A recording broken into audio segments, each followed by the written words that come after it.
Ele criou e comanda um dos maiores grupos de restaurantes do Brasil. Nós vamos conversar nesta edição do Show Business com o Júnior Durski, fundador e CEO do Grupo Madeiro. Júnior, obrigado pela presença. Obrigado a você, Bruno.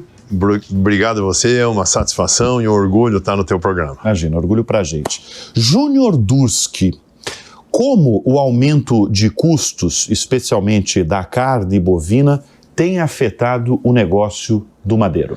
Bom, evidentemente subiu muito, o nosso custo do CMV, do custo dos produtos subiram muito, mas nós aumentamos nossa venda. O ano passado nós tivemos um same store sales, que é a mesma venda dos mesmos restaurantes, de 11%, e isso nos equilibrou a margem, sabe? Então a gente perdeu no custo dos insumos, mas ganhamos no same store sales, isso equilibrou, então estamos bem. Agora, vai chegar no consumidor final o repasse aí desse aumento? Um pouco chega, a metade do que subiram esses insumos, nós repassamos.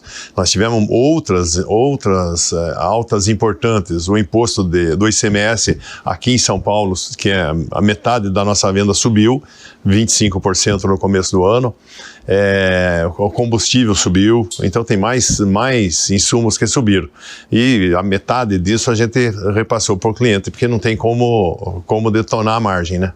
Antes de falar de toda a operação do Grupo Madeiro, que é uma operação grande e é uma operação complexa, de certa forma, porque a logística está com vocês, e logística num país como o Brasil não é fácil. Eu quero destacar o desempenho de vocês no ano de 2024, no ano passado, porque a receita bruta do Grupo Madeiro foi de 2 bilhões e 200 milhões de reais, com um lucro líquido de 219 milhões de reais. Esse número que eu acabo de falar representa o que na história do Madeiro? Foi o maior faturamento da nossa história, foi o maior lucro líquido. Ainda tem mais um número importante, que é o EBITDA, que é como as empresas medem o resultado. Nós fizemos 600 milhões de EBITDA, isso dá 30%, 30,5% sobre a renda líquida.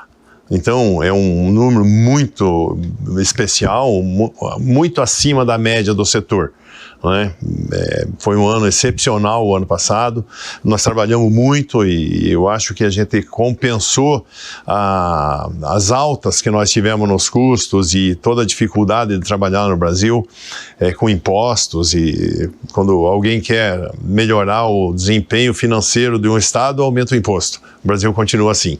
Então foi trabalhando muito, servindo cada vez mais qualidade, atendendo melhor o cliente, cuidando melhor dos nossos funcionários. Eu sempre digo, funcionário feliz, cliente satisfeito. Então, eu só preciso cuidar de 8.100 empregados, que eles cuidam de quase 4 milhões de clientes por mês, sabe? Então, é qualidade que faz o negócio dar certo. Quem conhece você, quem trabalha com você, evidentemente já ouviu muitas vezes esse slogan corporativo interno que você tem, que é funcionário feliz, cliente satisfeito.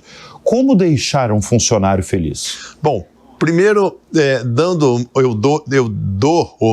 forneço do meu telefone pessoal, esse que eu tenho do meu lado, para todos os 8.100 funcionários.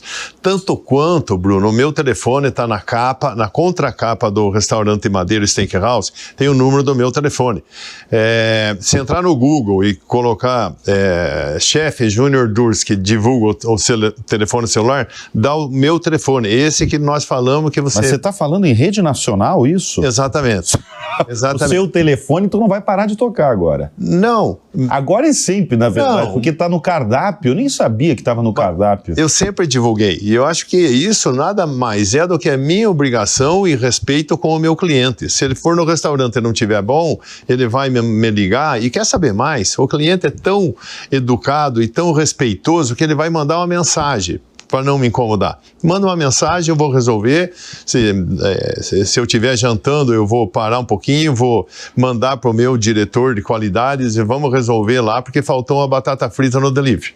sabe? E a gente resolve. Então, mas voltando aos funcionários, todos têm meu telefone, nós oferecemos para todos os empregados que nós temos a residência, eles moram a uma distância que se faz a pé dessa residência até o restaurante, eles não pagam nada, nós damos 3 refeições por dia, uniforme, pagamos salário acima da média, tratamos com muito respeito, e é isso que faz o funcionário ficar feliz. Então são 8.100 funcionários. Exatamente, 8.100 funcionários. Eu adoro contratar pessoas, eu adoro fazer gestão de pessoas, eu adoro meu time, sabe? Entro, abraço, cuido, todos eles têm o meu telefone. Então é isso que a gente faz com muito amor. Vamos entrar agora então na operação complexa do Grupo Madeiro. Vocês definem a operação do grupo como uma plataforma de produção, distribuição, logística, tudo integrado. Como é que é o processo?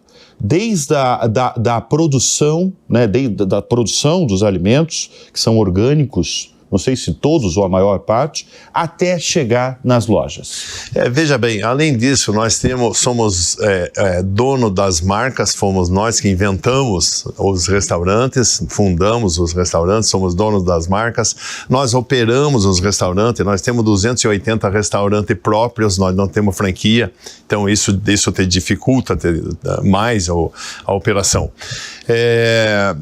Enfim, a gente produz, a gente transporta, nós somos dono das marcas e nós operamos os restaurantes, fazemos a cadeia inteira. Além disso, nós temos uma construtora dentro do Madeiro que construímos os restaurantes, nós temos um escritório de arquitetura, que inclusive a Kathleen, minha esposa, é a arquiteta-chefe, os restaurantes são lindos, enfim, é tudo feito em casa. Eu acredito que quando você faz, você vai fazer bem feito e fazer melhor. Como é que funciona a abertura de novas unidades? Você acabou de falar que não tem franquia. Por que não ter franquia? Não tem franquia, primeiro pela qualidade. Quando eu comecei, Bruno, no restaurante, em 2005, o Madeiro, eu não sabia o que era bom, eu não sabia se franquia era melhor ou se ter restaurante próprio é melhor. Eu fiz 59 restaurantes, desses 29 restaurantes eram franquias e 30 eram próprios. E aí eu vi muito bem quantos eu tinha. Dos 30 próprios, eu tinha uma qualidade excelente, todos os 30. Dos 29 franqueados, eu tinha 3 restaurantes de qualidade excelente e 26 com qualidade baixa, porque o franqueado não mantinha a qualidade. O franqueado não é apaixonado pelo negócio, ele não tem aquilo por prazer, ele não tem o dom de encantar cliente, de viver pelo cliente, de ouvir o cliente. Ele simplesmente investiu no negócio pensando, eu vou tocar isso, mas não tem aquele prazer e o dom do negócio, sabe? Pois é, mas todos os anos vocês, pelo menos no ano passado, tem a ideia que eu quero que você já fale sobre expansão de restaurantes. Como é que funciona a expansão? E eu imagino a seleção aí, porque você... como é que você define? Você tem novos sócios a cada novo restaurante em alguma região do Brasil? É mais ou menos novos sócios. E cada restaurante que nós abrimos, e para abrir um restaurante nós temos um diretor de expansão que vai procurar os restaurantes, os shoppings, os pontos, e depois quando ele aprova, vai o nosso vice-presidente de operações, Rafael Melo, ele vai aprovar também, e depois eu vou aprovar também, e aí que a gente considera aprovado quando os 3. Eu vou em todos. Você vai em todos? Vou em todos. Tá. Eu vou em todos. Está no nosso processo isso. Lá na pandemia, eu não fui em todos. O Rafael também não foi. Às vezes fui eu, às vezes foi ele. E nós erramos, tipo, 12%, 13% dos pontos. E aí nós combinamos, vamos nós 2 agora, mais o diretor, e nós não vamos errar mais ponto. Tá. Então a gente define, aí nós temos um sócio-gerente no restaurante, mas esse sócio-gerente que é o cara que comanda, é o gerente geral do restaurante, mas ele não é sócio no contrato social, ele recebe parte do lucro do restaurante, por isso que ele é sócio, mas ele continua sendo CLT.